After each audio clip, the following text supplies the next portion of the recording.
चांगली कशी असावी, पुढे काय होऊ नये याच्यासाठी स्वास्थ्य रक्षणम, मग त्यासाठी दिनचर्या ऋतुचर्या वगैरे यांचं वर्णन केलेलं आहे.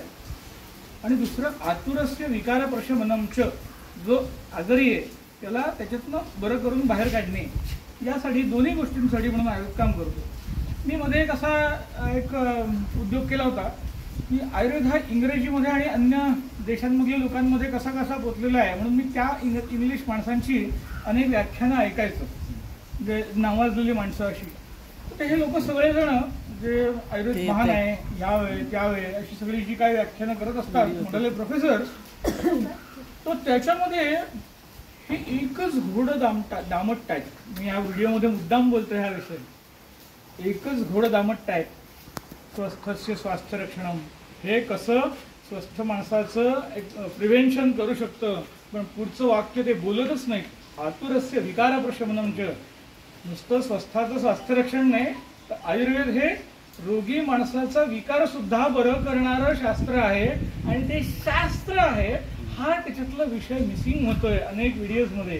म्हणून मी या गोष्टीवरती मुद्दाम भर देऊन आता हल्ली हे सांगायला लागलोय की फक्त प्रिव्हेन्शन एवढंच आयुर्वेदाचं काम नाही, तर व्याधी परिमुक्ष हे महत्वाची गोष्ट त्यातली ध्यानात घ्यायला हवे.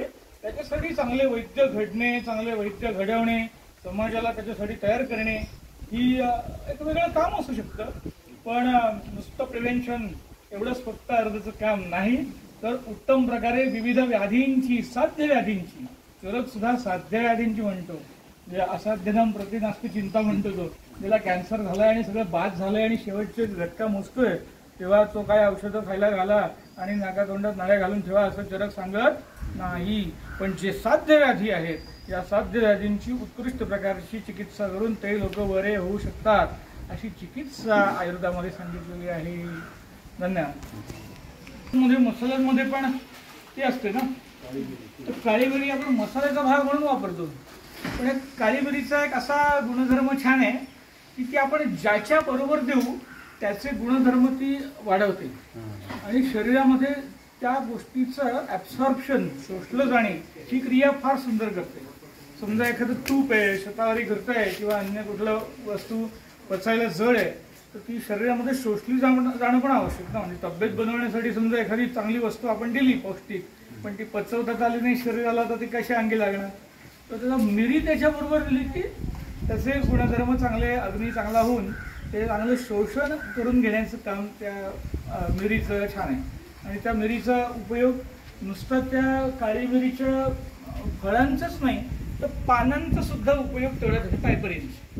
आणि उत्तम कृमिनिध द्रव्य आहे, म्हणजे त्या पानांचा सुद्धा उपयोग जंतांचं सुंदर औषध म्हणून होतो. म्हणजे प्रत्येक वेळेला मिरी तिखट लागतात आणि होते म्हणून ती वर्ज्य करण्याचं कारण नाही. मग त्या मिरीचं गंमत अशी आहे की जर ताकामध्ये भिजत घालून ठेवली आणि तर ती वापरली तर तिचा दाह हा गुणधर्म नष्ट होतो आणि फक्त मिरीचा जो चांगला गुणधर्म आहे तेवढा आपल्याला कामी आणता येऊ शकतो. म्हणजे या लोकांना मिरीचा त्रास होतो, ताकामध्ये भिजत घालून ठेवायची मिरी, ताकात फुगवायची आणि मग ती काढून काय धुवून गाळून घेतली आणि मग ते वाळून त्याचं चूर्ण करून ठेवलं की मग त्या मिरीचा, नाही तर मग अशी मिरी खाल्ली तर दुसऱ्या दिवशी दाह होतो ना. मिरचीचा जसा डोळ्यांचा दाह किंवा लघवीच्या मार्गाचा दाह, उदमार्गाचा दाह असा होऊ शकतो भरपूर जास्त मिरी झाली तर. मसाल्याचे पदार्थ खातात तेव्हा माणसांना त्रास होतो ना.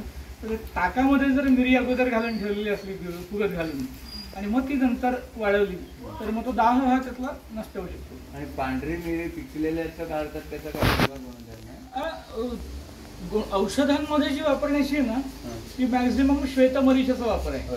हा, श्वेतमरी, श्वेतमरी पिकल्यानंतर त्याच्या आतलं जे काळी मिरी म्हणजे आणि श्वेतमरीच जे आहे ते विविध औषधांमध्ये काही बलवर्धन करणारी द्रव्ये आहेत. म्हणजे अनेक मुलं अशी किंवा गर्भिणी बारीक असतात आणि कुपोषित असतात, त्यांना बल देण्यासाठी, मांस बल वाढण्यासाठी म्हणून त्या श्वेतमरीच्याचा उपयोग होतो. चला जाऊया.